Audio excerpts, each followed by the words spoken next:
Hi everyone, welcome back to my channel. So today we will be discussing about gadolinium chelates. तो chelates वो substance होते हैं जिनकी high affinity होती है फॉर द मेटल आयंस।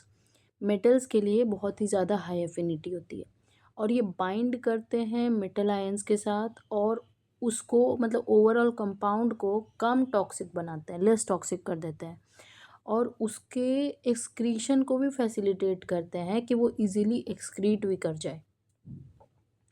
तो जो गैडोलिनियम है वो कंबाइन करता है बहुत सारे चिलेट्स के साथ, जैसे कि DTPA, DOTA, BOPTA, ताकि वो नॉन टॉक्सिक रहे और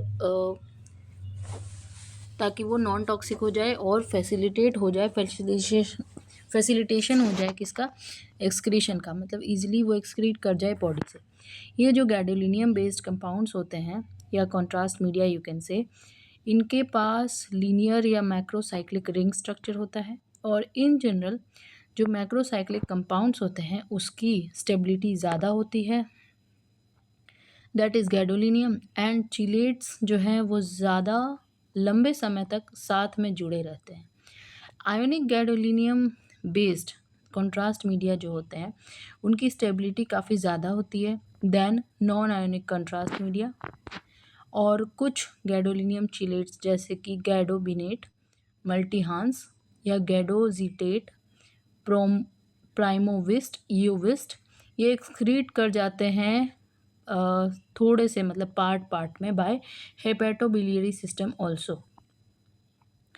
ये जो एजेंट्स हैं इसको हम लोग एसेस कर सकते हैं, इसको यूज़ किया जाता है टू एसेस हेपेटोबिलियरी पैथोलॉजी, इसीलिए इनको हम लोग हेपेटोबिलियरी स्पेसिफिक कॉन्ट्रास्ट एजेंट्स कहते हैं। तो इससे एक क्वेश्चन आ सकता है कि बताइए कि हेपेटोबिलियरी स्पेसिफिक कॉन्ट्रास्ट एजेंट कौन है, तो आप कह देना गैडोबिनेट और गैडोजीटेट, ठीक है। तो ये बात याद रखना। नेक्स्ट ये चार्ट दिया है गैडोलिनियम बेस्ड कॉन्ट्रास्ट एजेंट्स का, आप एक बार गो थ्रू कर लेना, है ना, कि ये पार्टिकुलर एग्जांपल है ओमनी स्कैन, तो इसका एक्सक्रीशन कहाँ से होता है, ये आ सकता है रीनल से, ठीक है। T1 रिलैक्सेशन टाइम 1.5 टेस्ला पे 4.6, तो ये सब चीज़ें एक बार आप देख लेना। देन हम बात करेंगे एडवर्स रिएक्शन की।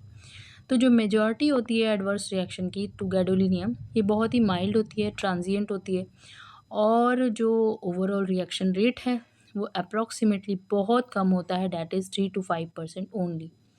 और इसमें नोज़िया भी होता है, आपको हेडेक हो सकता है, इंजेक्शन साइट सिम्टम्स हो सकते हैं, एनाफाइलेक्सिस बहुत रेयर होता है और पेशेंट की, वो पेशेंट जिसको एलर्जी है हिस्ट्री में या फिर आस्थमा है या प्रीवियस रिएक्शन हो चुका है उनको ड्रग्स से, कभी आयोडीनेटेड कॉन्ट्रास्ट से या गैडोलिनियम से, वो ज़्यादा प्रोन होते हैं एडवर्स रिएक्शन के लिए।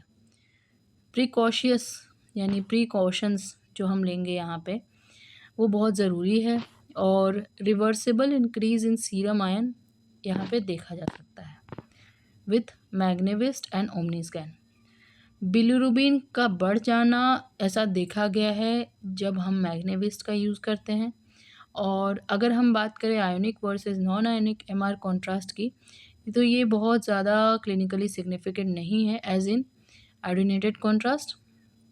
तो एमआर कॉन्ट्रास्ट में बहुत ज़्यादा सिग्निफिकेंट डिफरेंस नहीं होता है आयोनिक नॉन आयोनिक एमआर में। बट सीटी में हम लोग देखे थे आयोडीनेटेड कॉन्ट्रास्ट जब यूज़ करते थे तो उसके आयोनिक और नॉन आयोनिक बहुत ज़्यादा डिफरेंस होता था, बट वैसा यहाँ पे नहीं है। इनकी सेफ्टी प्रोफाइल बहुत ज़्यादा डिफ़र नहीं करती सिग्निफिकेंटली। नेक्स्ट हम बात करेंगे नेफ्रोजेनिक सिस्टमिक फाइब्रोसिस की in the next session. Till that time please listen to it again and again so that you understand well and attempt all the questions of CRE.